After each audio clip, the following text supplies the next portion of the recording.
Hello, Kasan. Thank you for sharing your video. My name is Nicholas Pruitt. I thought your video was very clear and easy to understand. I appreciate how you began your video by clearly stating your purpose and exactly how you will be assisting the team during your training. I really found your floor method very interesting. At first, I couldn't understand why there was an elevator in the background, and then as your video went on, or should I say the start of it, where you mentioned the different floors and you showed it on your slide. And then throughout your video, you showed how you were assessing through the various floors. I thought that was a very interesting take on this process. One that I really wish that I thought of, but I enjoyed that. Like I said, that was a different take on displaying how you were presenting your training to the training audience. I know if I were sitting in that room doing that portion, I'd be very interested to see exactly how we make it from the first floor, I believe, all the way to the 12th floor. So kudos to you for that idea. That's one that I definitely may steal during future assignments. Um, Moving on. So the stakeholders, you mentioned the stakeholders that you brought to your training session. I think they were key to ensuring that your training was as effective as it pertains to its implementation. I really appreciate that you brought in the students as stakeholders. A lot of times we look at the different parts of the administration. We look at the different educators, department heads. We look at people out in the community. We do mention students, but I don't think we pay enough attention to the students being brought in as stakeholders. I think that's a crucial part to your training because the feedback that the students provide can be crucial to this process. Currently, I have two sons in college. And at one of my son's school, his learning experience has been simply outstanding. Um, he just recently graduated from the school, and he often talks about how his teachers and administrators and anyone in the professional realm that he interacted with really made his experience at that college memorable. And he talks about how they really impacted his learning. In short, they made him a much better student on his way to graduating from that college. So, having a student like that in as a stakeholder will help the other professionals see exactly where they are winning the fight as it pertains to the field of education.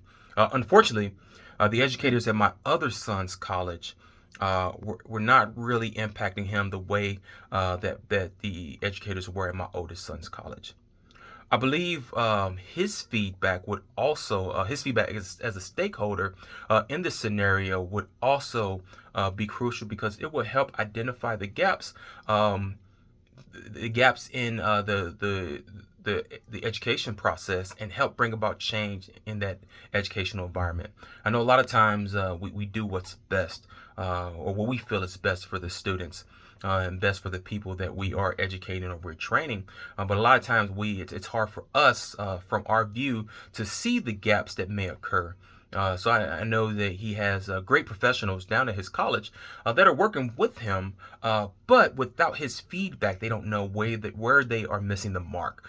They absolutely may be having a great impact on some students, but they fail to see where they are losing that impact for other students. So I think like I said, bringing those student stakeholders in will help the team see exactly where the improvements need to be made and what improvements they need to sustain.